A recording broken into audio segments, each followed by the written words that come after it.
الحمد للہ رب العالمین والصلاة والسلام علی سید المرسلین محمد وعلی آلہ وصحبہ اجمعین رب اشرح لی صدری ویسر لی امری واحلل عقدۃ من لسانی یفقہوا قولی۔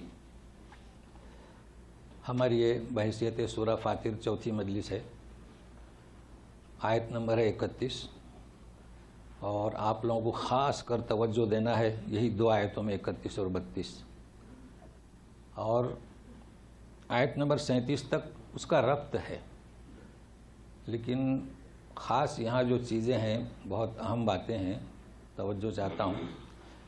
اعوذ باللہ من الشیطان الرجیم، بسم اللہ الرحمن الرحیم۔ والذی اوحینا الیک من الکتاب هو الحق مصدقا لما بین یدیہ ان اللہ بعبادہ لخبیر بصیر۔ اکثر ہمارے لوگ پڑھتے ہیں بین یدی، نہیں، بین یدی مد ہونا چاہیے۔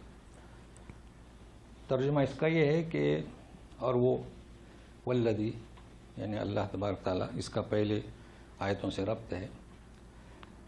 اوحینا الیک من الکتاب، ہم نے وحی کے ذریعے جو تمہارے پاس کتاب ہم بھیج رہے ہیں۔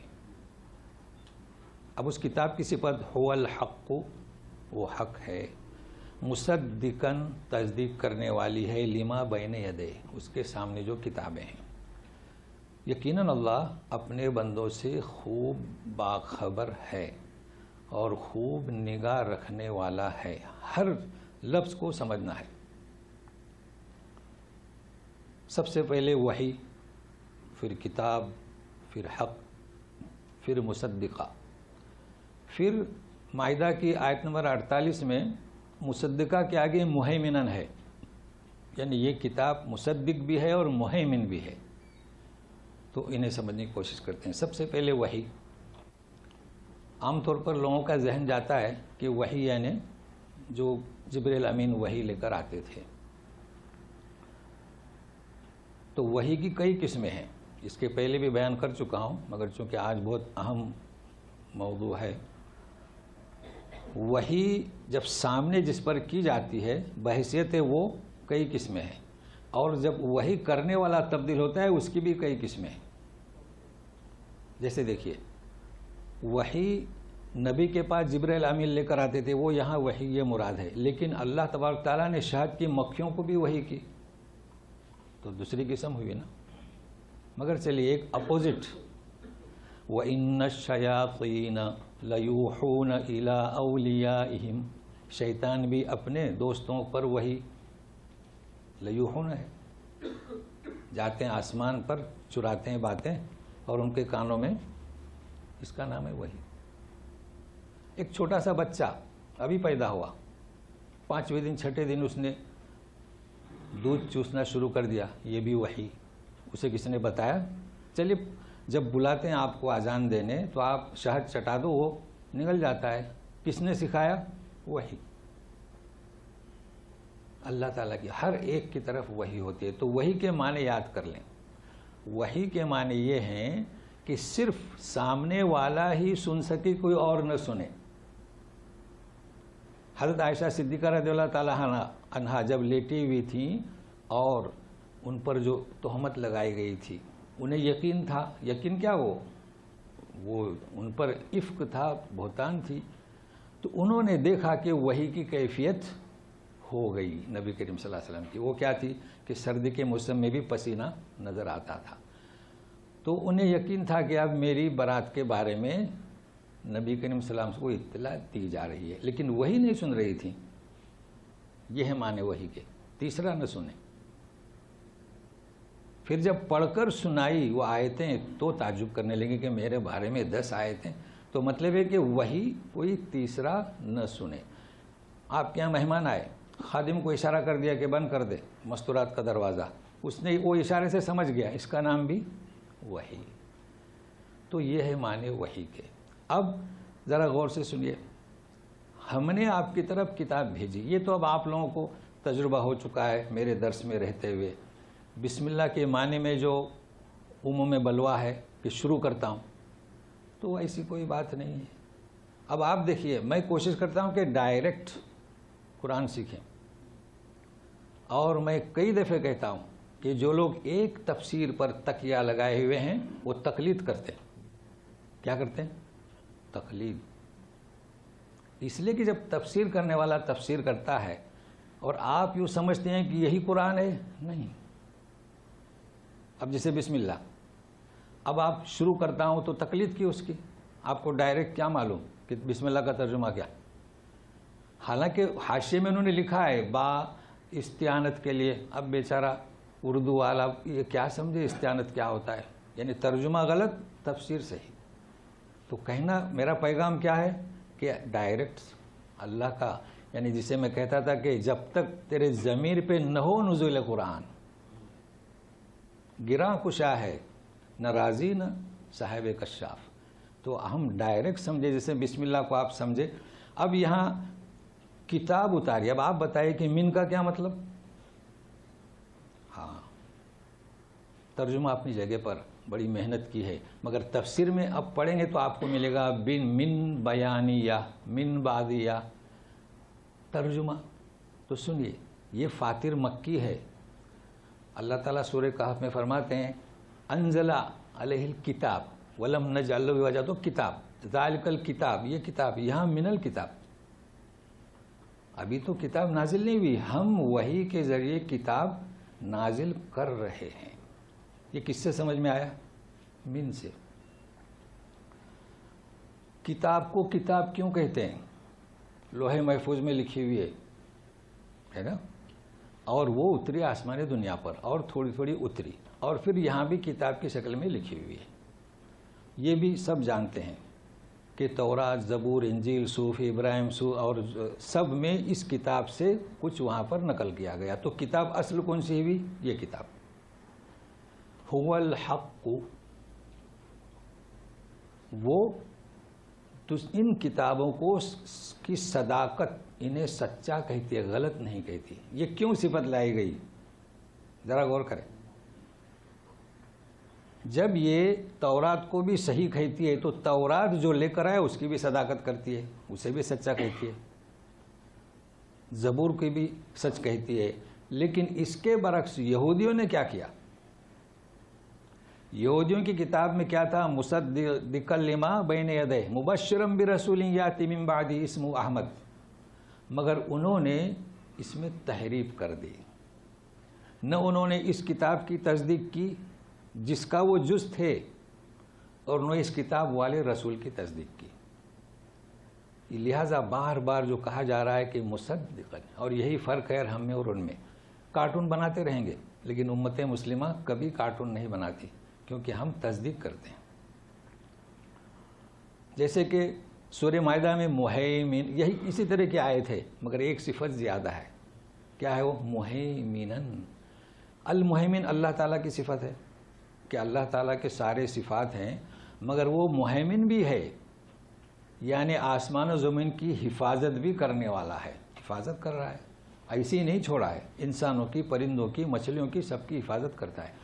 تو یہ ہمارا کلام پاک جو آج ہمارے پاس ہے اور جس کے بارے میں آج بہت اہم بیان ہے، یہ حفاظت کیا کرتا ہے؟ تصدیق تو کرنا آسان ہے. آپ کہہ دیں گے یہ کتاب سچی ہے تو آپ نے تصدیق کی. کیا حفاظت کرتا ہے؟ اس کی ایک مثال میں ایسی دے رہا ہوں کہ سبھی سمجھ سکتے ہیں. دیکھو کیسی حفاظت کرتا ہے. کہتے ہیں کہ عیسیٰ ابن مریم کو قتلوا صلبوا. دیکھو اس کتاب نے حفاظت کی. وما قتلوہ، قتل نہیں کیا. وما صلبوہ، سولی پر نہیں چڑھایا. شبہ ولکن شبہ، انہیں شبہ ہوا، کسی اور ہی کو چڑھا دیا. پھر چند کلمات کے بعد بل رفعہ اللہ، بلکہ اللہ نے عیسیٰ ابن مریم کو آسمان پر اٹھا لیا. حفاظت کی. تو ہماری کتاب تورات کی حفاظت کرتی ہے، نبیوں کی حفاظت کرتی ہے. صحف کی حفاظت کرتی ہے. اب یہاں پیام کیا دوں؟ پھر یہ ایک پیام ہماری طرف سے، پھر یہ وہی کتاب ہم امت مسلمہ کی حفاظت کیوں نہیں کرتی؟ یہ ہے لمحہ فکری آج. ہے دیکھا نا، مصدق ہے، مہیمن ہے، حفاظت کی. یورپ کے کلیساؤں میں اذانیں دی گئیں، وہی کتاب آج ہمارے پاس ہے. لیکن جہاں ہزاروں سال اذانیں ہوتی رہیں وہاں پر اذانیں بند کی جا رہی ہیں. کیوں؟ تو آج کا درس سنیے، کیا بات ہے. ابھی تو یہ اشارہ ہے مصدقاً مہیمناً. کیوں؟ سنیے. ان اللہ بعبادہ لخبیر بصیر.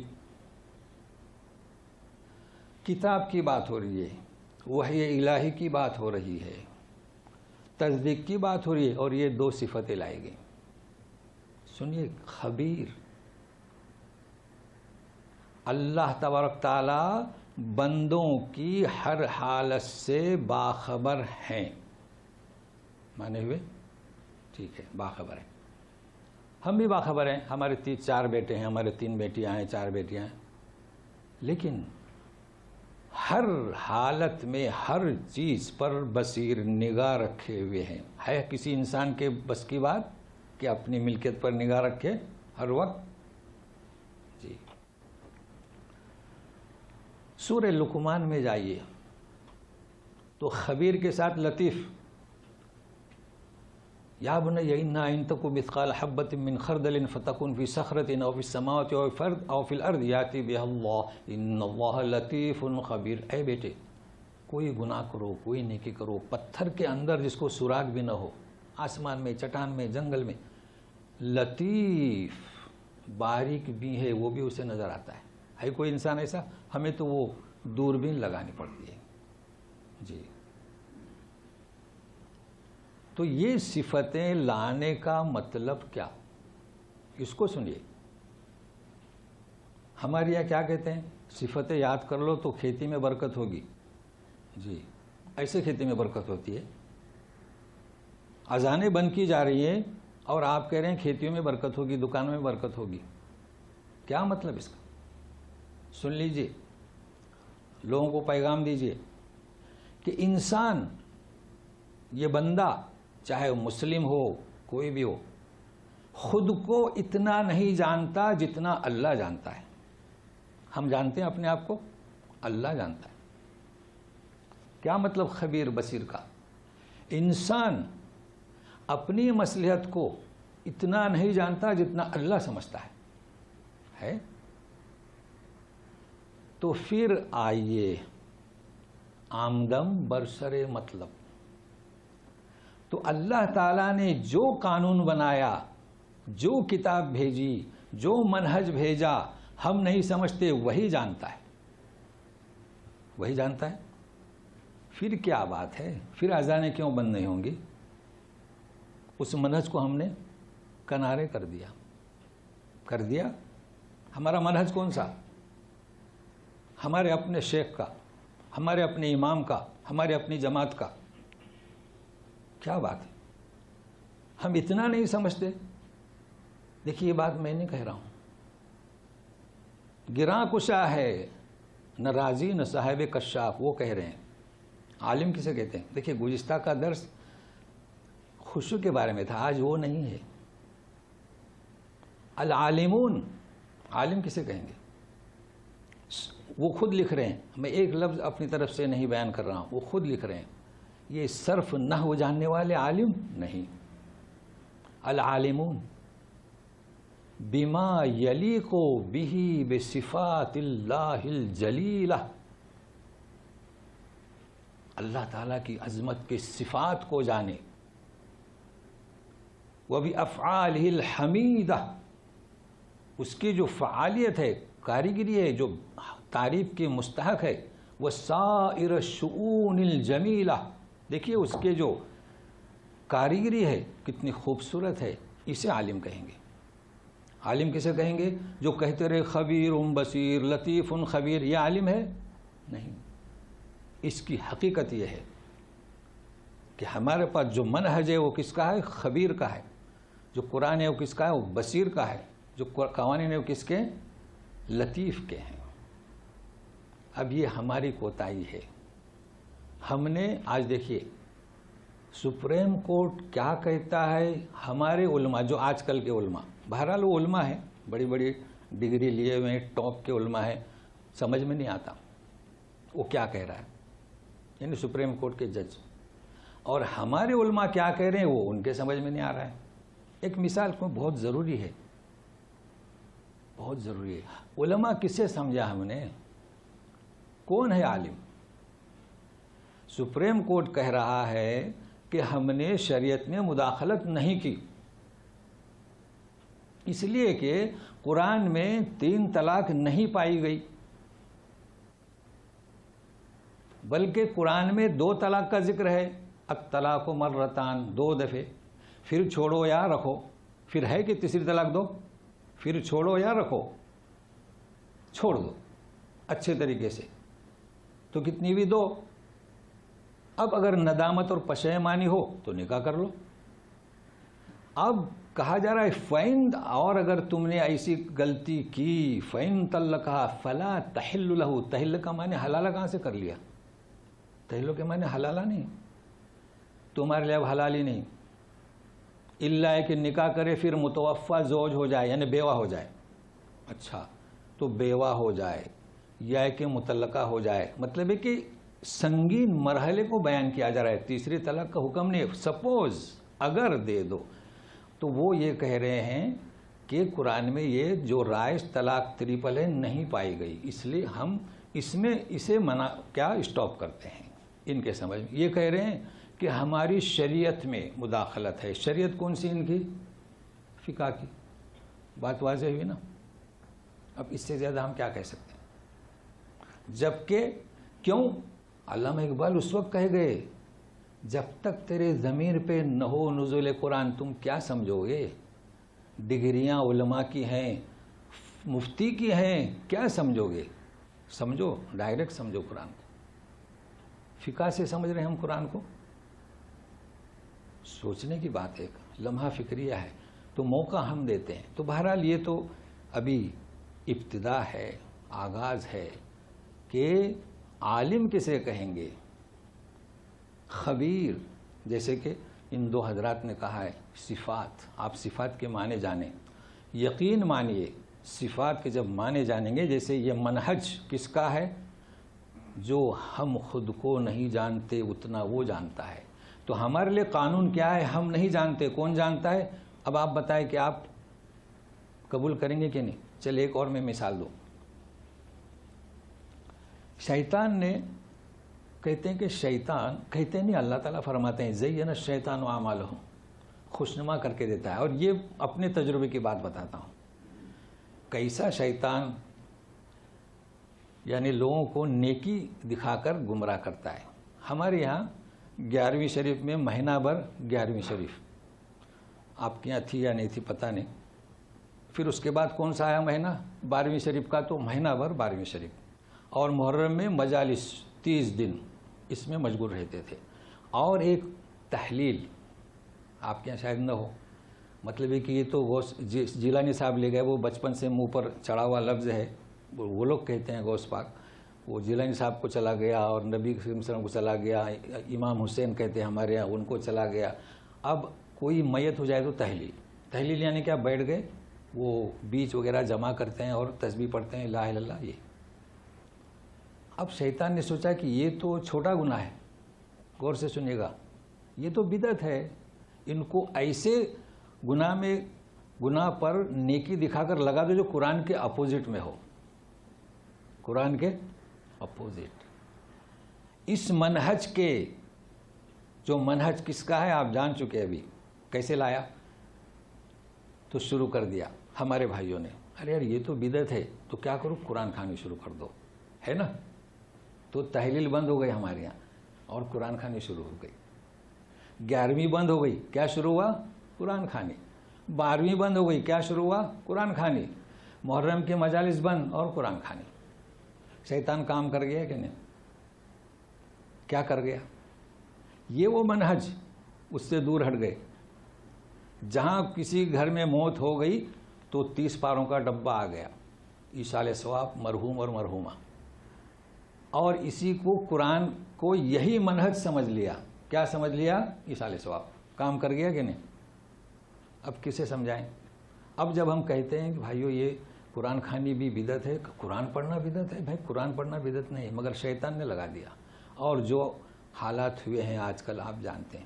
اسی طریقے سے قرآن شریف ناظرہ یہ پڑھو اور ثواب، ایک حرف پہ ثواب، یہ بھی شیطان نے لوگوں کو گمراہ کر رکھا ہے. بہرحال ابھی اور تیار رہیے. بہرحال یہ صفتیں ہم نے بتائی آپ کو، خبیر، بصیر اور لطیف. 3 صفتوں کو آپ اس طریقے سے یاد کیجئے، محفوظ کیجئے کہ منہج ہے تو اسی کا ہے.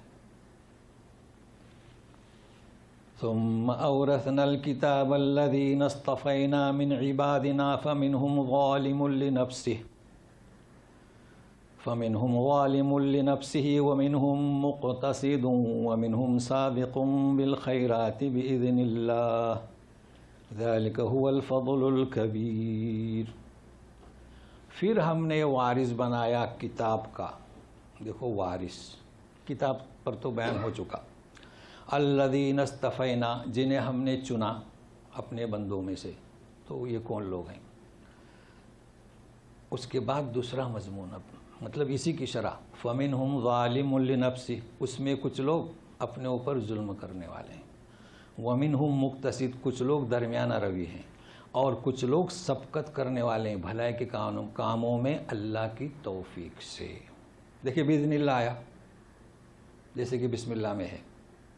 توفیق، مدد، نصرت، یہی بڑا فضل ہے. تو سنیے گا غور سے، ساتھ میں رہیے میرے. وارث کسے کہتے ہیں؟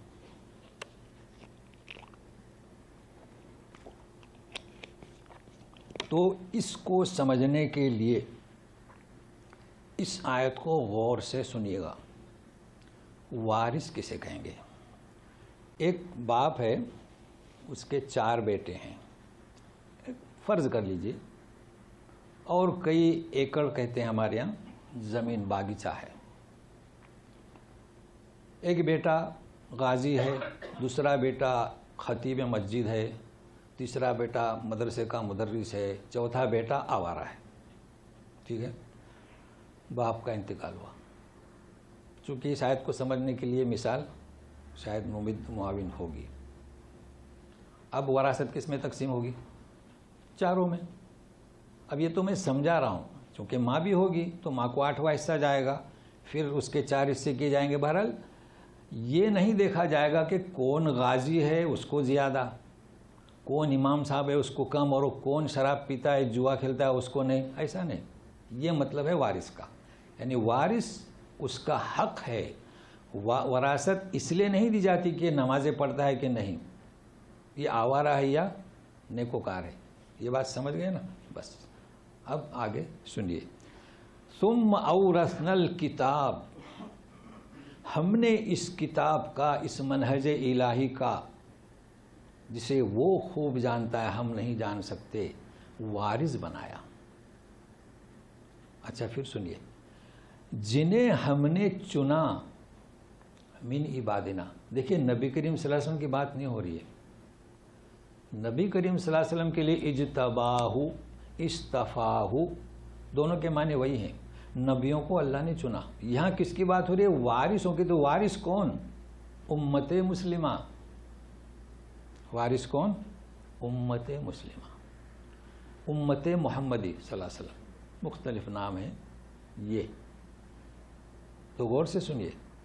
ہمیں وارث بنایا اور آپ کو. کس کا؟ اس کتاب کا. وارث ہی نہیں، چن لیا، اختیار کیا. من عبادنا، دوسرے بندوں کے مقابلے میں. تو دوسرے بندے کون؟ ظاہر ہے کہ یہود، نصارہ اور جتنی بھی پہلے امتیں گزری ہیں ان کے پاس بھی کتابیں آئیں، لیکن اب ان کے مقابلے میں ہمیں چنا کہ وہ جو اصل کتاب جو لوح محفوظ میں تھی اس کا وارث کون بنے؟ ہم. شریعت امت موسوی نہیں بنی. یہ تو بات سمجھ میں آ رہی ہے نا؟ اچھا، تو اس کو ذہن میں رکھیے. اچھا، دوسری بات کہ اس وقت ہمارے سامنے دوسری امتیں بھی ہیں، کفار بھی ہیں، سب آ گئے. اس کے مقابلے میں بھی ہمیں چنا کیسے؟ ہمارے ایک بچہ پیدا ہوتا ہے، دیکھو اللہ نے چنا کہ نہیں. وہ کہتا ہے کہ مجھے مسلم گھرانے میں پیدا کر، نہیں. وہی بچہ اگر کفرانہ گھرانے میں پیدا ہوتا، یہودی مت، عیسائی مت میں، تو ہم نے چن لیا. اور ہم اس کتاب کے وارث ہیں. وہ لوگ بھی وارث ہیں جو نماز نہیں پڑھتے، وہ لوگ بھی وارث ہیں جو قرآن کی طرف متوجہ نہیں ہو رہے ہیں. اس بیٹے کی طرح جو آوارہ ہے، نہ اس باغ کو پانی دیتا ہے، آوارگری کرتا ہے، جب کٹائی کا وقت آیا تو اس کے حصے میں کچھ نہیں آیا. تو یہ قرآن کے ہم وارث ہیں. اگر اس کو ہم نہیں سمجھے تو جو قرآن سے منحرف ہیں کٹائی کے وقت وہ افسوس کریں گے، جس طریقے سے اس باغ کا حشر ہوگا. تو سنیے گا، چن لیا تو گویا کہ یوں سمجھے کہ ہم اور آپ سب چن لیے گئے، کسی کو خارج نہ کریں. فَمِنْهُمْ ظَالِمٌ لِنَفْسِهِ. ظالم کسے کہیں گے آپ جانتے ہیں، ان الشرک لظلم عظیم. اس کی بھی بات نہیں ہو رہی ہے، کیونکہ کس کی بات ہو رہی ہے؟ چن لیا، ہماری اور آپ کی.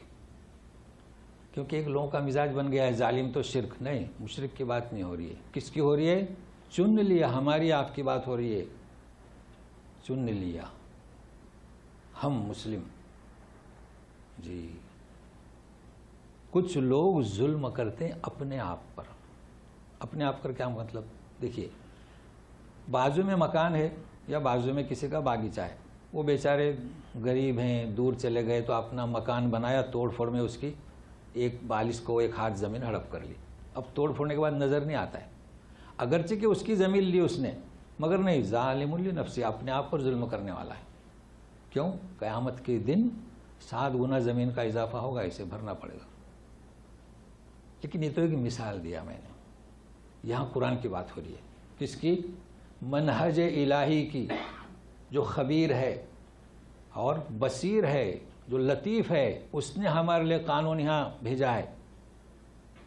اس قانون کی خلاف ورزی کرنے والا ظالم لنفسہ ہے، اپنے اوپر ظلم کرتا ہے. قرآن کی آیت پڑھ کے سناؤ. میرے مشاہدے میں آپ کوشش کریں قرآن کی آیت پڑھ کے سنائیں تو کہیں گے کہ نہیں، ہمارے شیخ صاحب یوں کہتے ہیں، نام لے لیں گے. ارے بھائی، قرآن کی آیت کے سامنے شیخ نام لیتے ہیں. یہاں ہم ڈائریکٹ بتا رہے ہیں کہ قرآن کیا کہتا ہے. یہ کون ہے؟ ظالم لنفسہ. کوئی بھی آپ کسی کو آپ نصیحت کریں، چلے حدیث شریف بتائیں. دیکھیے، جب میں قرآن بیان کروں تو حدیث بھی اس میں آتی ہے، کہ اس لیے کہ یزکیہم ویعلمہم الکتاب والحکمہ. تو حکمت کیا ہے؟ حدیث اس کی شرح ہے. آپ کوئی حدیث پڑھ کر بتائیں حوالے کے ساتھ، کیا جواب دیں گے؟ نہیں. لیکن ہمارے یہاں جو وہ جماعت کے وہ فلاں ہیں، کیا وہ نہیں سمجھتے؟ کیا نام اس کا؟ ظالم لنفسہ. اپنے آپ پر ظلم کر رہا ہے. کیوں کر رہا ہے؟ کہ ہم کچھ نہیں جانتے جتنا اللہ جانتا ہے. آپ کس کے سامنے بات کر رہے ہیں؟ قرآن کی آیت پڑھ کے سنائی جا رہی ہے. ارے قرآن کی آیت پڑھ کے سناؤ تو پتھر بھی ہل جاتے ہیں، پہاڑ بھی ہل جاتے ہیں. ایک کافر کو قرآن کی آیت پڑھاؤ، اس کے سامنے پڑھو تو وہ بھی اثر کر جاتا ہے کہ اللہ کا کلام ہے. اور ہم کتاب کے وارث ایسا جواب دیتے ہیں. کم سے کم خاموشی اختیار کریں. تو سنیے، ظالم لنفسہ، ہر وہ فرد جو اس منہج کو اختیار نہ کرے تو یہ اپنے اوپر ظلم کرنے والے. البتہ وہ بھی آ گئے جو نماز روزہ نے، جو اسلام کے فرائض ہیں. اب نماز روزہ کی مثال تو مناسب نہیں ہے، جو اس دین کو آگے بڑھانے میں نہیں لگے ہوئے ہیں، عمل بھی نہیں کرتے ہیں. دوسرا جو ہے وہ درمیانی کا کیا مطلب؟ یعنی وہ گناہ میں ڈوبا ہوا نہیں، لیکن اطاعت میں ترقی بھی نہیں. مطلب کیا؟ بقدر ضرورت اپنی مسلمانی کو سامنے رکھتا ہے. دیکھیے، آپ لوگوں کو تجربہ ہوا ہوگا، کسی محلے میں سارے نماز کو پسند کرتے ہوں تو یہ بھی شامل ہو جاتے ہیں. جیسے یہاں کل آج رمضان میں روزے کی حالت ہے، بھائی سب روزہ رکھتے ہیں تو چلو رکھو. اس کو کہتے ہیں اتفاقی روزہ. کبھی روزہ نہیں رکھتے، مگر یہاں چونکہ کھانا پینا منع ہے تو رکھ لو. تو مغرب کی نماز کو جائیے، اچھی بات ہے. جو لوگ مغرب کی نماز کو آتے ہیں اچھی بات ہے. کچھ لوگ جمعہ آتے ہیں، کچھ لوگ عید آتے ہیں، تو اچھی بات ہے. تو اس کا کیا نام؟ بقدر ضرورت ہے نہیں مسلمانی اپنی باقی رکھنے کے لیے. اس کا نام کیا رکھا اللہ تبارک تعالیٰ نے؟ دیکھیے یہ نام کسی کے دیے ہوئے نہیں ہے، یہ فقہ نہیں ہے. وَمِنْهُمْ مُقْتَصِدٌ، درمیانہ روی، نہ گناہ میں ڈوبے ہوئے ہیں نہ انحراف ہے، لیکن اطاعت میں بھی ترقی نہیں. اور پہلا جو تھا وہ گناہ میں ڈوبا ہوا. فرق سمجھ رہے ہیں نا دونوں میں؟ جی. تیسرا سابقم بالخیرات، تیسرا جو ہے جمع ہوا ہے نا، وفل الخیرات. کیا مطلب سابقم بالخیرات؟ لوگوں نے کیا سمجھ رکھا ہے کہ نمازیں پڑھو، روزہ رکھو، زکوٰۃ. دیکھو لوگ اس کا مطلب غلط سمجھتے ہیں. ہم یہ نہیں کہہ رہے ہیں کہ نمازیں پڑھنا اچھی چیز نہیں، نماز تو پڑھنا ہے، دین ہے. مگر لوگوں نے کیا سمجھ رکھا ہے کہ نمازیں پڑھو، روزے رکھو، زکوٰۃ دو، تہجد پڑھو، تسبیح کے دانے پھراؤ، یہ دین ہے. سمجھ رہے ہیں نا؟ جانتے ہیں آپ اگر دین کا کام کرنے لگیں، عالم دین بن جائیں یا امیر جماعت بن جائیں، تو آپ کی بیٹی اور بیٹے پر اس کا اثر ہوگا. کیا اثر ہوگا؟ بھائی یہ امیر جماعت ہے تو ان کا بیٹی نماز پڑھتی ہے نا، تو وہ تہجد بھی پڑھتی ہے، تسبیح بھی ہاتھ میں لیتی ہے، دانے بھی گھماتی ہے. کیوں؟ تو کیا یہ اس کا نام اسوہ ہے؟ بتائیے. اس کا نام دین ہے؟ یعنی میری بات کو سمجھنے کی کوشش کریں. میں اس کی نفی نہیں کر رہا ہوں، اچھی چیز ہے، مگر اس منہج الہی کا یہی مقصد ہے، یہ میں آپ سے پوچھ رہا ہوں. اشراق کی نماز پڑھو، میں نفی نہیں کر رہا ہوں، احادیث صحیحہ ہے، چاش کی نماز پڑھو، سنتیں پڑھو، یہی مقصد ہے؟ نہیں. منہج الہی تو آپ بھول رہے ہیں. وہ کیا منہج الہی؟ بتاؤ. انہیں پیغام دو. اللہ تبارک تعالیٰ فرماتے ہیں بیگمات رسول کو، وَذْكُرْنَ مَا يُتْلَى فِي بُيُوتِكُنَّ، تمہارے گھر میں جو وحی کے ذریعے نازل ہو رہا ہے اس کا مذاکرہ کرو. کیا مطلب مذاکرہ کرو؟ تدارس، پڑھو، پڑھاؤ. تو امیر کی بیٹی کا کام یہ تھا، قرآن کی تعلیمات، قرآن کا تقاضا یہ تھا کہ تہجد کو اسوہ نہ بناؤ، یہ تو چھپ کر پڑھنے کی چیز ہے. تسبیح کے دانے چھپ کر پڑھنے کی عمل ہے. قرآن کا درس دو ہے. وَاذْكُرْنَ مَا يُتْلَى فِي بُيُوتِكُنَّ. بتائیے آپ، یہ ہے سابقون بالخیرات.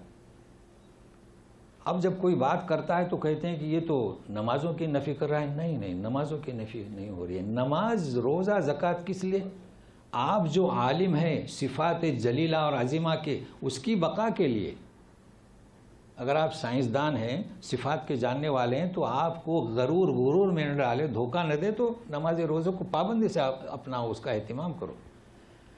اچھا سنیے، بِإِذْنِ اللہ، اللہ کی اجازت سے، توفیق سے. کیسے اللہ تبارک تعالیٰ حفاظت کر رہے ہیں؟ وہ بھی محافظ ہیں، مہیمن ہیں. کہیں ایسا نہ ہو کہ آپ کام کر رہے ہیں، سبقات بالخیر، خوب کام کر رہے ہیں، مگر کہیں ایسا نہ سمجھیں کہ یہ میری ہمت اور میری جرت کا نتیجہ ہے. نہیں، بِإِذْنِ اللہ، اللہ کی جانب سے توفیق، اس کی جانب سے نصرت، اس کی جانب سے مدد. غرور ٹوٹ گیا ہے شیطان کو جگہ دھوکہ دینے کی، تو یہ ہے سابقون بالخیرات بإذن اللہ. میں تو دعا کرتا ہوں کہ آپ لوگ اس ہلکے درس میں آتے ہیں اور غور سے سن رہے ہیں. آپ کا درجہ کیا ہے؟ یہ وراثت ہے ہماری، آپ کی وراثت ہے. اور اس وراثت کو آپ بحیثیت وارث ہونے کے سنیں، اس حیثیت سے نہیں کہ ہم کس فقہ سے ہیں، نہیں. اس حیثیت سے بھی نہ سنیں کہ ہم کس جماعت سے ہیں، نہیں. کس جماعت سے ہیں؟ وارث ہیں. بتائیے اس سے بڑھ کر کوئی نام ہمارے لیے باعث فخر ہے کہ میں اور آپ اس کتاب کے وارث ہیں؟ بنسبت اس کے میں آپ سے یوں کہوں کہ میں ایک جماعت کا امیر ہوں. جماعت لمیٹڈ ہے، محدود ہے. سارے لوگ جماعت میں نہیں ہیں، ایک ہی جماعت میں بٹے ہوئے ہیں. تو کون سا ہمارے لیے نام مناسب ہے؟ جو اللہ نے دیا. اللہ نے کیا دیا؟ ہم چنے ہوئے ہیں، اس لیے کام کرے. میں کام کی بھی نفی نہیں کرتا ہوں. دیکھیے ان کو سنبھالیے، میں کام کی بھی نفی نہیں کرتا ہوں. جس طریقے سے نماز روزہ کی نفی نہیں، اسی طریقے سے جماعتوں کی نفی نہیں. میں بھی ان جماعتوں میں کام کرتا ہوں، لوگ بلاتے ہیں. نفی کس کی کر رہا ہوں؟ آپ فخر کس پہ کریں گے؟ وراثت پر. اگر آپ کتاب کے وارث ہیں، اس منہج الہی کو سنبھال رہے ہیں، تو 3 بیٹوں کی طرح آپ پھل کاٹو گے، ورنہ اس ایک بیٹے کی طرح جو آوارہ تھا، کھیتی کی طرف توجہ نہیں دی، کچھ حصے میں نہیں آیا. تو دعا کرتا ہوں اللہ تبارک تعالیٰ کی توفیق ہمارے ساتھ رہے، نصرت رہے، اور آپ لوگوں کو پیغام دیں، لوگوں کی بات سمجھ میں آئے. لیکن اب سنیے گا، ذالک هو الفضل الکبیر، یہ بہت بڑا فضل ہے. فضل آپ جانتے ہیں، فضل اسے کہیں گے جیسے کہ آج ہم سب درس میں شامل رہے، تو اس کا ہمیں اجر ملے گا انشاءاللہ. مگر اجر نہیں، اللہ تعالیٰ فرماتے ہیں کہ تم جو حقدار تھے اس سے زیادہ، اسے کہیں گے فضل. جو ہم نمازیں پڑھتے ہیں، ٹھیک ہے. اور الکبیر کے معنی کیا؟ ایک ہوتا ہے اکبر، ہمارے یہاں نام بھی رکھتے ہیں اکبر اور اکبری. تو اکبر کے اچھا یہاں کیا کہتے ہیں؟ ہاذا ولدی اکبر، یہ میرا بڑا بیٹا. اکبر کا ترجمہ ہوا نا. تو اکبر کبیر میں فرق ہے. اے کتاب کے وارثوں، کیا کہا جا رہا ہے سنیے. اکبر کسے کہیں گے؟ 4 میں بڑا، 10 میں بڑا. مگر وارثوں کو کہا جا رہا ہے کہ یہ تمہارا فضل کبیر ہے. کبیر هو اللہ العلی الکبیر، اس سے بڑا کوئی نہیں. تو آپ کو جو ہم نے یہ منہج بھیجا ہے، اس منہج سے بڑا کوئی نہیں. اس منہج کے فضل جو ہے، اس منہج کو فضل قرار دے رہے ہیں اللہ تبارک تعالیٰ، جو ہمارے آپ کے پاس ہے. کیا کہہ رہے ہیں؟ فضل الکبیر. بتائیے اب آپ کیا کریں گے؟ آپ کے مسائل کہاں سے حل کریں گے؟ کتاب سے، حدیث رسول سے، عمل رسول سے، یا یہ جواب دیں گے کہ نہیں ہمارے فلاں صاحب تو یہ عمل کرتے تھے، ان کی کتاب میں یہ ہے. افسوس ہے، کیسے وارث ہیں کتاب کی. لیکن یہ ذالک هو الفضل الکبیر، اب اسی کو سمجھنا ہے. وقت ہے ہمارے پاس، کوئی معمولی بات نہیں ہے. اس کو سمجھیں. مگر اس کو سمجھنے کے لیے تھوڑا سا ربط ہے، تو میں تلاوت کرتا ہوں، ترجمہ کرتا ہوں. اگرچہ کہ اس پر درس نہ ہو سکے تو آپ کے ذہن میں رہے گا یہ وارث کون ہے.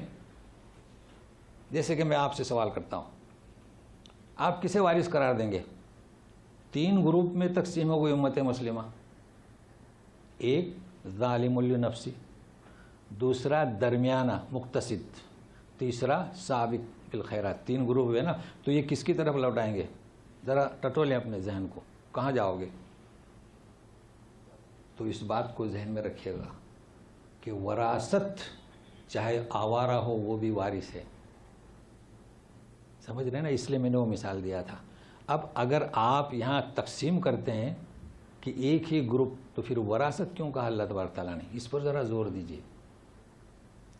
وراثت تو یہ ایک مسئلہ ہے، اور علامہ رازی نے اور زمخشری نے، وہی صاحب کشاف والے، انہوں نے کیا کہا، اور امت کیا، جمہوریت کیا کہتی ہے، اس کو سمجھنا ہے. بس اس 3 گروپ پر شرح ہے.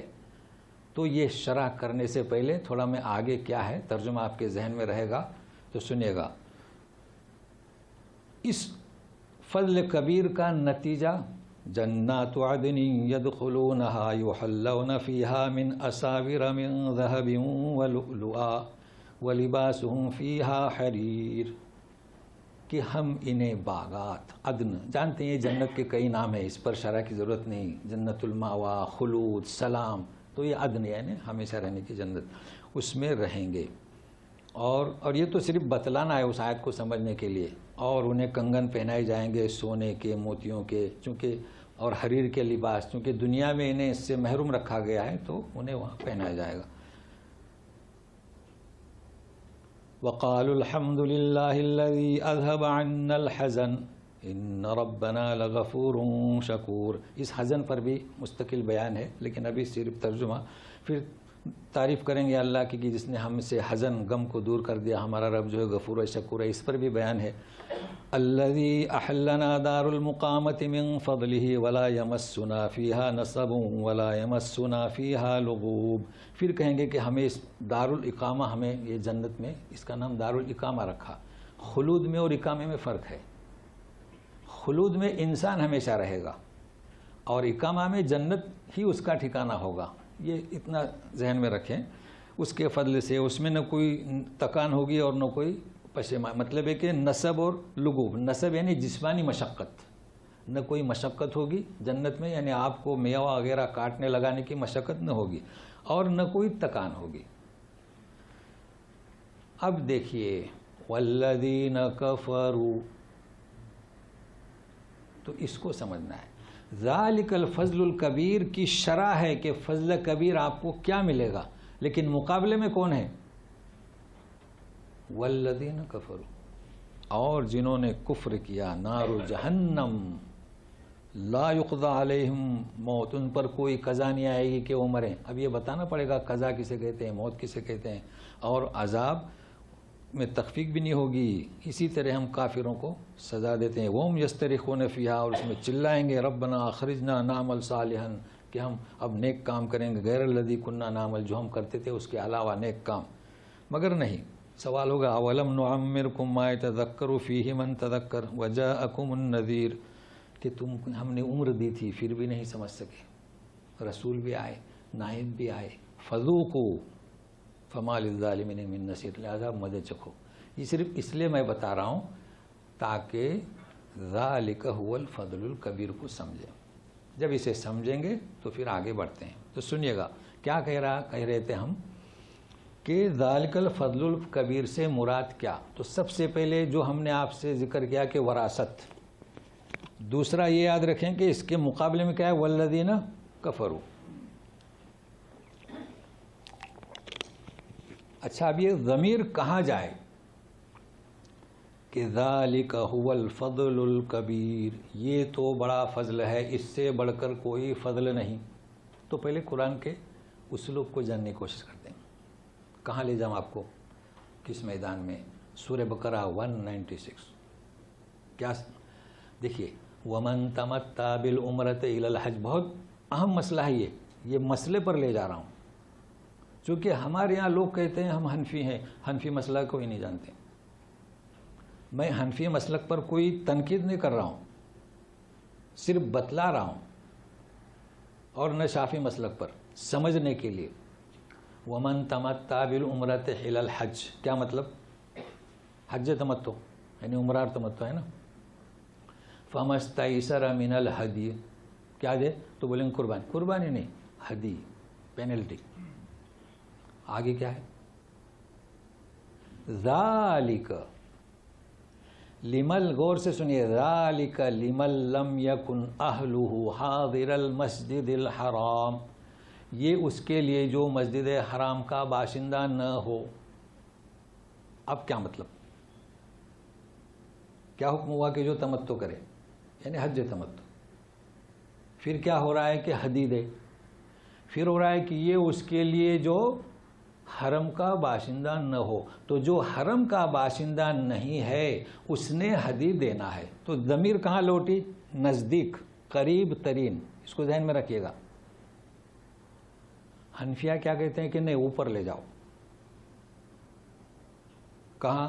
ومن تمتع بالعمرۃ، کہ تمتع وہ کرے جو مسجد حرم کا باشندہ نہ ہو. سمجھ رہے ہیں نا؟ یعنی قریب ترین میں ضمیر ہے اور بعید میں ہے. تو کیا کہتے ہیں حنفیہ کہ جو مکے کا باشندہ ہے اس کا تمتع حج نہیں ہوگا. یہ میں بتا رہا ہوں، یہ لوگ نہیں جانتے. وہ تو پیدا ہوئے نا وراثت میں، حنفی گھرانے میں. اس کو نوٹ کر لیں، مسئلہ ذہن میں رہے گا. جی پھر سنیے گا، مسجد حرم کا باشندہ کون؟ تو جمہور کہتے ہیں، اچھا وہاں تو پڑھایا جاتا ہے، ٹکراؤ ہوتا ہے شافی حنفی کا، مگر میں ٹکراؤ نہیں پیدا کرنا چاہتا. جمہور کہتے ہیں مسجد حرم کا باشندہ کون؟ جو مسجد حرم میں ہے. چاروں طرف لکھا ہوا ہے بدایت الحرم. سمجھ رہے ہیں نا؟ حنفیہ کیا کہتے ہیں یا منسوب کیا گیا جو بھی ہو، نہیں میقات کے اندر، تو جدہ بھی آ گیا۔ اب جدہ والے کیوں پوچھتے ہیں کہ تمتع کرو یا نہ کرو؟ بات سمجھ میں آ گئی؟ میرا کیا پیغام ہے؟ کتاب کے وارث اپنی وراثت کو نہیں جانتے، حنفی اپنی حنفیت کو نہیں جانتے، شافعی اپنی شافعیت کو نہیں جانتے۔ اب قصور کس کا؟ جب کتاب کے ساتھ یہ حالت ہے تو حنفیت میں بھی تو کیا مستبعد نہیں؟ میرا پیغام سمجھ رہے ہیں نا؟ جی، ایک پیغام دے دیا میں نے۔ تو اب سنیے گا، ذالک سے مراد کیا؟ سابقم بالخیرات یا تینوں؟ اب اس میں آپ کو مدد ملے گی نا؟ جی، موضوع بہت اہم ہے مگر سننے کی کوشش کرتے ہیں۔ آگے امام راضی، دیکھیے جب میں اب یہ بیان کر رہا ہوں میں اس کی شرح میں، نتیجے میں کوئی فرق نہیں۔ امام راضی کہتے ہیں، اور کون؟ زمخشری صاحب الکشاف، کہ اس سے مراد سابقون بالخیرات، ضمیر کو نزدیک لے جاؤ۔ ضمیر تو آپ سوچتے ہیں انگریزی میں بھی ہے نا، بجائے نام کے، کہ ذالک هو الفضل الکبیر، تو وہ مختص کراتے ہیں اس کے لیے، کس کے لیے؟ سابقون بالخیرات کے۔ اسی لیے میں کہتا ہوں کہ ایک تفسیر پر تکیہ نہ لگائیں۔ یہ بڑے ماسٹر ہیں، علامہ اقبال نے ان کا اعتراف کیا ہے اپنی شکوہ میں، جب ان کا نام لیا ہے، امت کو للکارا ہے۔ لیکن پھر میں یہی کہتا ہوں کہ آپ ڈائریکٹ سمجھنے کی کوشش کریں۔ کلام اللہ کے ہم وارث ہیں، تو آپ کی وراثت کوئی آ کے دوسرا بتائے، بڑے افسوس کی بات ہے۔ آپ کی جگہ کوئی دوسرا بتائے کہ آپ کے باپ کی بچی ہوئی یہ جگہ ہے، تو یہی حالت ہمارا قرآن کا ہے؟ نہیں۔ تو سنیے گا، ان سے پوچھا گیا کہ پھر زمین، اللہ تعالیٰ فرماتے کہ ہم نے وارث بنایا لوگوں کو اور ہم نے چنا مقابلے میں کفاروں کے، سمجھ رہے ہیں نا؟ پھر آپ ان کے ساتھ کیوں مختص کر رہے ہیں؟ تو انہوں نے جواب کیا دیا؟ یہ اس لیے کہ ظالم لنفسی اور مقتصد اپنے حالت پر غور کریں، اپنے انجام پر، اور اس وہاں سے نکل کر سابقوں بالخیرات میں داخل ہوں۔ نتیجہ ان کا ٹھیک ہے، لیکن ڈائریکٹ قرآن کیا کہتا ہے سنیے گا آپ۔ ڈائریکٹ قرآن یہ کہتا ہے، اب جمہور بھی جواب دیتے ہیں نا، یہ دلچسپی ہے، یعنی قرآن میں آپ اگر پڑھیں تو یہ بڑا دلچسپ ہے اور قرآن سمجھ میں آئے گا۔ بنی زد اس پہ کہ فقہ میں لڑے پڑھیں تو کوئی بات سمجھ میں نہیں آتی، وہاں تقلید ہوتی ہے۔ تو سنیے گا کیا جواب دیتے ہیں کہ کتاب کا وارث ہر فرد ہے جو امت مسلمہ کہلاتا ہے۔ ہم اور آپ سب وارث ہیں، البتہ کیوں؟ اچھا کیوں؟ اللہ نے چنا ہے۔ اب یہ ہماری کوتاہی ہے کہ ہم اسے سنبھال نہیں رہے ہیں، لہذا جسے اللہ نے چنا ہے مخالف قوم کے مقابلے میں، کفاروں کے مقابلے میں، تو وہ بھی جنت میں جائے گا، لیکن یہ کہ سزا پانے کے بعد، محاسبہ ہونے کے بعد، کوئی سزا پائے گا، کوئی محاسبہ ہوگا کسی کا، اور کوئی بغیر محاسبے کے۔ بات تو ایک ہی ہے، کچھ فرق ہوا؟ بات تو ایک ہی ہے۔ تو اب ہم آپ کو کیا پیغام دیں؟ آپ کو ہم یہی پیغام دیں گے کہ ہمارے آپ کے پاس کیا ہے؟ منہج الہی ہے، لہٰذا منہج الہی کو آپ سمجھنے کو، دیکھیے میں آپ سے یہ نہیں کہتا کہ 14 علوم سیکھیں، میں یہ نہیں کہتا ہوں۔ 14 علوم کیوں؟ یہ بھی ایک بڑا مسئلہ ہے۔ آپ بتائیں کہ ایک عربی، جب ہمیں تجوید کی کتاب پڑھائی جاتی ہے تو لیکن عربی کو نہیں پڑھایا جاتا، ان کی کتابیں وہاں سے شروع نہیں ہوئی، کیوں؟ تو ان کے دودھ میں شریک ہے۔ اب بتاؤ کہ آپ مخارج کی انہیں ضرورت ہے؟ تو پھر 14 علوم کیسے ہوئے؟ 14 علوم نہیں ہوتے۔ تو یہ اس شخص کی حالت پر ڈیپینڈ ہے، یعنی موقوف ہے کہ اسے کتنے علم حاصل کرنا ہے۔ تو میں 14 علوم بھی میں لوگوں کو سمجھاتا ہوں کہ ہر شخص کے لیے نہیں ہے۔ ابھی ایک صاحب نے ایک کلپ چلائی ہے، بولے کہ صرف 500 حروف ہیں، ان کو یاد کر لو تو قرآن فرفڑ سمجھ میں آئے گا۔ نہیں صاحب، یہ ان کے حساب سے ہے۔ اگر کوئی انجینئر ہے، کوئی سائنٹسٹ ہے، اس کے لیے تو 500 کیا 50 بھی کافی ہو سکتے ہیں، مگر ایک عام آدمی کو 500 حروف کیسے کافی ہو سکتے ہیں؟ لہٰذا یہ بات اچھا، لیکن میں یہ بھی نہیں کہتا ہوں کہ آپ ایک تفسیر پہ تکیہ دیں۔ یہ تقلید ہوئی کہ نہیں ہوئی؟ ہاں، اس کو لوگ نہیں سمجھ رہے۔ اچھا یہ میری بات بھی لوگ نہیں سمجھ رہے ہیں کہ کم از کم 3 تفسیریں، ایک ہی تفسیر پڑھنے کا وقت نہیں تو 3 تفسیر پڑھنے کے لیے کہہ رہے ہیں. اب بتائیں سمجھ رہے ہیں نا میری بات کو؟ اس کی وجہ یہ ہے کہ جب آپ ایک تفسیر پڑھیں گے تو آپ کا ذہن تقلید کی طرف مائل ہوگا کہ یہی ایک تفسیر دنیا میں ہے. نہیں، 3 تفسیر لیں گے نا تو تفسیر نہیں آئے گی. کیا آئے گا؟ غور سے سنیے. جب ایک آیت کو جیسے 3 طریقے سے آپ پڑھیں گے تو آپ کے سمجھ میں آئے گا کہ کلام الہی میں کچھ ہے. سمجھ رہے ہیں نا؟ ارے بھائی لوگوں نے محنت کی. کیوں میں کہہ رہا ہوں؟ جلالین لیجئے. جلالین میں آپ کو جو بحث کی گئی ہے تجویدی قراتوں سے، 7 قراتیں، اس کے معنی کیا، عالمون عالمون. یہ اب معرف القرآن لیجئے تو حنفی مسلک کی طرف مائل ہو جائیں گے. تو جو کتاب اس کا جو ذہن میں ہے وہ آپ کو معلومات ملے گی. تو یہ میں کہہ رہا تھا کہ 3 تفسیریں نہیں بلکہ آپ پڑھتے رہیں، 1 پڑھیں، 2 پڑھیں، کم از کم ایک ساتھ میں 3 رکھیں. تو بہرحال یہ میرا ایک پیغام تھا کس کا، کہ کتاب الہی کے ہم اور آپ سب وارث ہیں. اب رہا سوال علماء. یہ تو بات بتانا ہے نا علماء کیا ہیں. آج کل پوچھا جائے تو کہتے ہیں کہ یہ تو عالموں کا کام ہے نا؟ سنتے ہیں نا؟ ہمارے یہ لوگ موجود ہیں. وہ تو اللہ کا کرم ہے کہ اللہ نے مجھے موقع دیا کہ میں ہمارے یہاں درس دیتا ہوں قرآن کا. کوئی بھی مسجد ہو درس ہوتا ہے، چونکہ یہ اللہ کی توفیق سے باذن اللہ. ورنہ کسی کے بس کی بات نہیں کہ جو کسی اور جماعت سے منسلک ہوں وہاں کوئی درس دے. سمجھ رہے ہیں نا؟ تو وہاں پر ہمارے لوگ محنت بھی کرتے ہیں کہ آپ اس سلسلے کو کیوں جاری نہیں رکھتے. تو کیا کہتے ہیں یہ تو علماء کا کام ہے. ہوا؟ اب یہ علماء کا کام ہوا. اب علماء کیوں درس نہیں دے رہے ہیں؟ یہ مسئلہ ہے. کیونکہ وہ قرآن کے عالم نہیں. وہ کس کے عالم ہیں؟ فقہ کے عالم ہیں. تو فقہ کے عالم کو کیا کہا جائے گا؟ فقیہ. یہاں فقیہ موجود ہیں. ہمارے یہاں تو نوابی حکومت تھی نا، تو جو خطبہ دیتا تھا اس کو خطیب، تو خطیب فیملی ہے. جو نکاح پڑھاتے تھے وہ قاضی، اور جو مسائل بتاتے تھے وہ فقیہ. فقیہ فیملیاں موجود ہیں. تو یہ عالم کا لفظ انہوں نے مستعار لے لیا. سمجھ رہے ہیں نا؟ عالم کسے کہیں گے؟ جو کلام پاک. مفتی کسے کہیں گے؟ کلام پاک سے درس دے. عالم کسے کہیں گے؟ جو صفات جلیلہ کا حامل ہو. اچھا دوسری چیز، چلیے میں آپ سے پوچھتا ہوں، جب کلام پاک نازل ہوا صحابہ کون سے مدرسے میں پڑھے ہوئے تھے؟ ان کے پاس کوئی درس نظامی تھا؟ یہ مدرسہ کب بنا؟ سب سے پہلے آپ جانتے ہیں جامعہ ازہر کا مدرسہ کس نے بنایا؟ جانتے ہیں؟ جانتے ہیں اس کی بنیاد کس نے ڈالی؟ یہ شیعہ. ہمارے یہاں جو حکومتیں تھیں نا مغلوں کی، کتنے شیعہ تھے اس میں، مگر وہ تعصب نہیں تھا. پھر جب صلاح الدین نے اس پر قبضہ کیا، ان کی حکومت ختم ہو گئی، تو انہوں نے فرار اختیار کیا کہاں؟ ایران.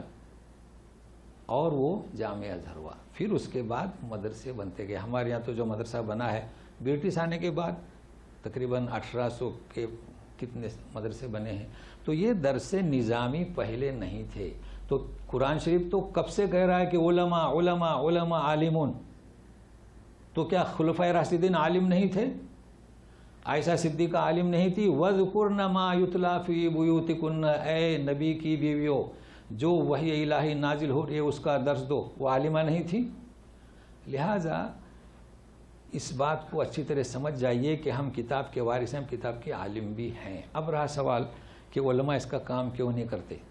شیطان نے کام کر دیا.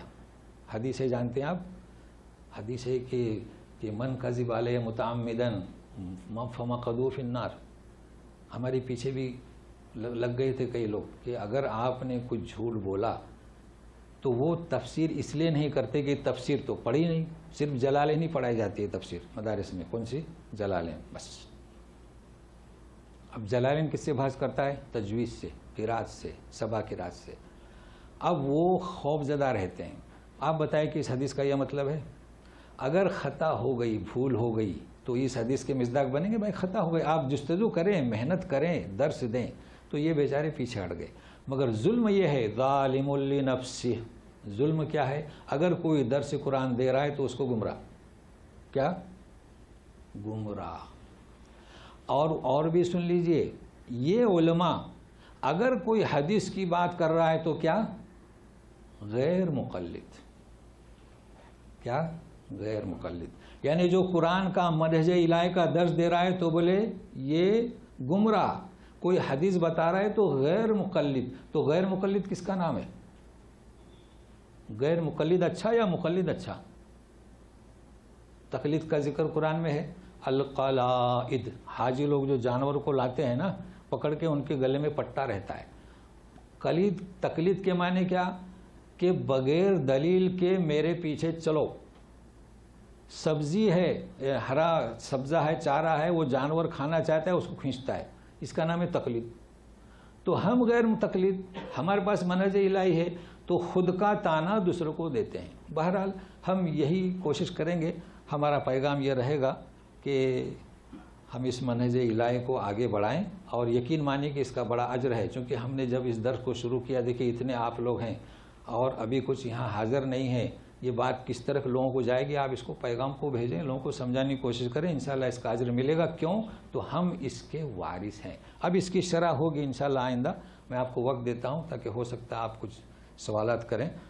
تو پھر اب کیا اسی کی شرح ہے جنت و عدن، اور جتنا بھی ہو سکے آئندہ تو اس دعا کے ساتھ کہ اللہ تبارک تعالی ہمیں اس منہج الہی کو سمجھنے کی توفیق عطا فرمائے.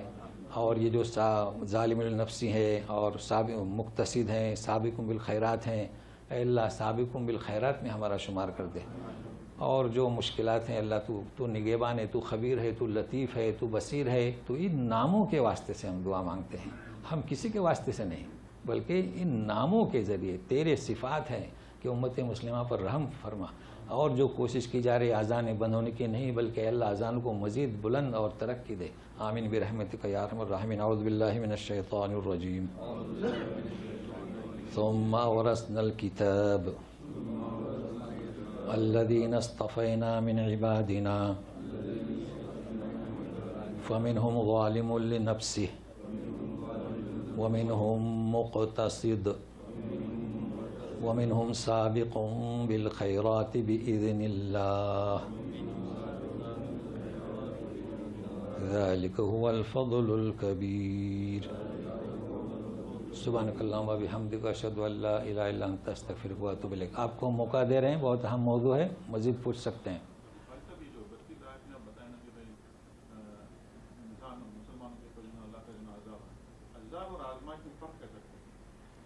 پھر سے گئے کیا؟ ہاں جی ہاں، عذاب اور آزمائش میں فرق ہے. سمجھ رہے ہیں نا؟ چونکہ وہ ہمارا سبق ایک دفعہ ہو چکا ہے، مگر چونکہ آپ اس وقت نہیں تھے، اور اس لیے ہم کبھی کبھی ایسا ہوتا ہے کہ جو چیز بار بار ہوتی ہے تو ہم اس کو مختصر کر دیتے ہیں تاکہ لوگ بھی. اب جیسے کہ آج میں نے آپ کو بتایا وحی کے بارے میں، تو یہ لوگ جان چکے ہیں، لیکن چونکہ آپ کا لحاظ کرتے ہوئے تو کچھ چیز رہ جاتی ہے تو آپ پوچھیں. آپ کا پوچھنے کا حق ہے. جب یہاں آتے ہیں تو آپ کو سمجھنا ہے تو ضرور سوال کریں. اب اگر وقت ہے تو بیان دیں گے، وقت نہیں تو کہیں گے کہ نیکسٹ، لیکن یہ کہ ذہن میں رہے گا نا. لیکن اس کا بھی جواب دیتے ہیں. دیکھیے، عذاب اور آزمائش فرق ہے، بہت بڑا فرق ہے.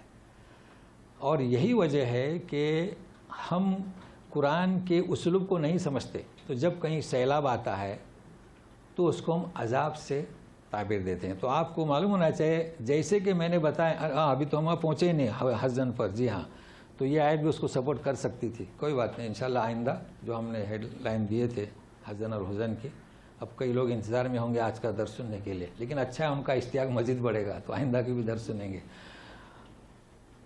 عذاب کا ذکر ہمیشہ جہنم کے لیے آتا ہے نا، اور آزمائش کا ذکر انبیاء کے لیے بھی آتا ہے. یہ سب سے بڑا فرق ہے. تو یہ میں اس لیے تاکہ سمجھنے میں آسانی ہو. دیکھیے، ابراہیم علیہ السلام کے لیے بھی آزمائش کا لفظ ہے نا، مومنین کے لیے بھی ہے. تو آزمائش اور امتحان اور عذاب میں بہت فرق ہے. لیکن اگر آپ تقسیم کر دیں کہ دنیا میں آزمائش اور آخرت میں عذاب، تو پھر وہ شک ہوگا. ہم اس پر پہلے بیان کر چکے ہیں، سوال بھی ہوا تھا، شاید انہوں نے کیے تھے، جواب بھی دے چکے تھے. تو ایسا بھی نہیں ہے. تو سنیے گا، دنیا میں بھی عذاب آیا، لہٰذا یوں نہ کہیں کہ دنیا میں امتحان آخرت میں عذاب نہیں. دنیا میں بھی عذاب آئے کہ نہیں. تو عذاب جب آتا ہے وہ آخری مرحلہ ہوتا ہے، ان کی آخری گھڑی ہوتی ہے دنیا میں رہنے کی. جیسے کہ قوم ہود اور قوم عاد، یہ ہے عذاب. اب مثال برما کی، اس کا نام عذاب نہیں، انشاءاللہ یہیں سے امت اسلام کے اور رسول عربی کے علم بردار اٹھیں گے. اس کا نام کیا ہے؟ آزمائش. لوگ مثال دیتے ہیں ہر کربلا کے بعد زندہ ہوتا ہے، کیا وہ مثال ہے؟ اما کربلا کا واقعہ ہوا ہی کہاں؟ ایسا نہیں ہے. آزمائش کے بعد، اللہ کی آزمائش کے بعد وہیں سے اسلام کی چنگاری اٹھتی ہے. یہ ہے فرق اس میں، آزمائش میں اور عذاب میں. اب یہ تو بس بہرحال کربلا کے بارے میں ایک ماحول بن گیا لوگوں کا، حالانکہ کچھ نہیں ہوا. وہاں جو ہوا لوگ موجود نہیں تھے وہ بس. لیکن یہاں سوال یہ ہے کہ عذاب اور آخرت. تو سن لیے، عذاب دنیا میں بھی ہوتا ہے، آخرت میں ہوتا ہے، لیکن عذاب کی خاصیت کیا؟ مٹا دیا جانا. قوم ہود عاد پر، لیکن دنیا میں بھی آیا اور آخرت میں عذاب ہوگا. اور آزمائش کس کے لیے؟ ہلاک کرنے کے لیے نہیں. جو ہلاک ہوئے وہ کہاں پہنچے؟ جنت میں. جن پر ظلم ہوا ہے برما میں، لیکن انشاءاللہ انہی کے نسل میں علمبردار پیدا ہوں گے. کہیے اور کچھ. الیاس صاحب خاموش ہیں، ڈر گئے شاید. ہاں کیجیے کیجیے صاحب. ہاں ہاں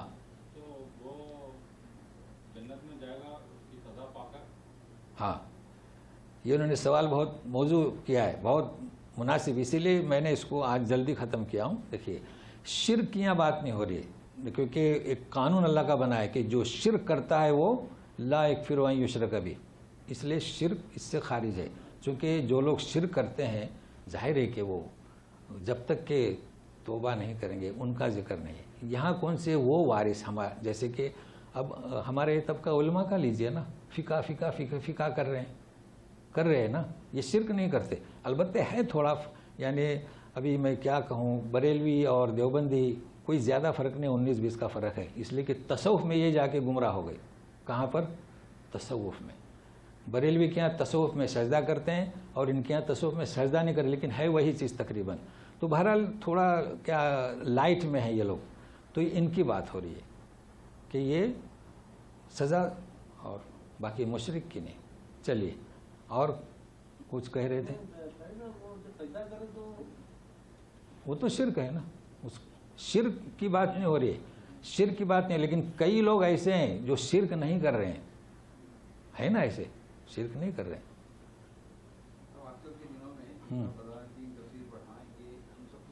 یہ تو سبھی کہہ رہے ہیں. دیکھو ہاں، تو یہاں آ جائیے.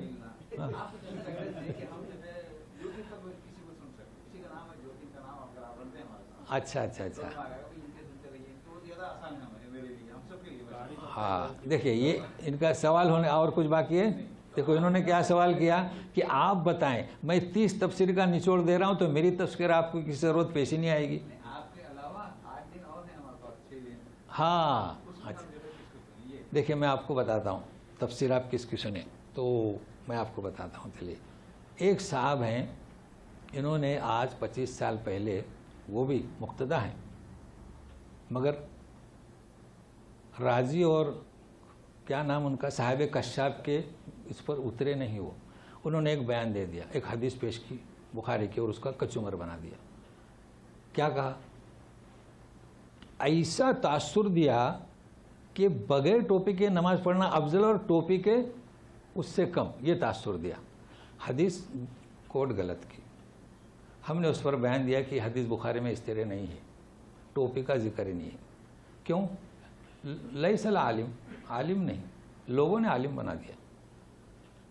اچھا، اس وقت 2 گروپ ہوئے، تو ہم نے اس حدیث کو پیش کیا کہ وہاں پر ازارن کا، ردان کا ذکر ہے. تو پہلے یہ نہیں تھے، یہ جاکٹ اور ایک چادر نیچے ایک چادر اوپر. تو باغ سے آئے تھے، بخاری میں کتاب اللباس میں یہ حدیث ملے گی. تو گرمی کی وجہ سے انہوں نے اپنا جو چارپائی اس وقت کی جو تھی جو بھی وہاں پھینک دی، پھینکی نہیں رکھی، اور نماز پڑھنے لگے. تو سامنے پوتے تھے، بولے آپ نے کپڑا کیوں اتارا؟ تو بولے زمانے رسول میں ہم ایسے نماز. انہوں نے اس کو ٹوپی سے جوڑ دیا. اب جب ہم نے بیان دیا تو فضل الرحمان موجود ہیں ابھی تک. انہوں نے اب وہ ٹکراؤ ہو گیا نا ایک ہی اسٹیج سے. انہوں نے فیصلہ دیا کہ قاری عباس صحیح کہتے ہیں. تو لوگوں کے جیب سے ٹوپی پھر سر پہ آنے لگی. ابھی پھر ایک جواب دے دیا. اب ایک کلپ چلی کہ بولے گری ہوئی چیز کا اٹھانا حرام ہے. بھائی ہم نے اس کا جواب دیا کہ نبی کریم صلی اللہ علیہ وسلم نے فرمایا، کسی نے پوچھا کہ بکری، تو بولے تو نہیں لے گا تو تیرے بھائی کی، تیرا بھائی نہیں آیا تو بھیڑیے کی. آپ نے یہ فرمایا کہ اٹھانا حرام ہے. تو سمجھ رہے ہیں نا اس چیز کو. تو اب کیا کیا جائے؟ ہمارے مقتدا ہی اس قسم کی باتیں پہ. تو میں آپ کو کس کا نام دوں؟ سب سے بہتر یہ ہے، چلو میں امام راضی کا نام دوں تو وہ تو عربی میں ہے. اچھا عربی والوں کے لیے تو ہے، لیکن اردو کے لیے تو اصل مسائل یہی ہیں کہ جو بھی تفسیر یوٹیوب میں ہے نا، وہ اپنے جماعت کی طرف کشش کرتے ہیں. سمجھ رہے ہیں نا؟ تو بہتر ہے کہ آپ اسی کو دیکھیں کہ کتنے کی تفسیر کا نچوڑ ہے. نام گناؤ. جلالین تو ہم نے چاٹی ہے، یعنی اس پر تو امتحان دیا ہے. جلالین ہے اس میں، اور رازی ہے، شاراوی ہے. شاراوی تو علامہ ہے، اس وقت بھی ان کی تفسیر موجود ہے. شاراوی کی سنیں، لیکن سمجھ سکتے. تفسیر ابن کثیر جو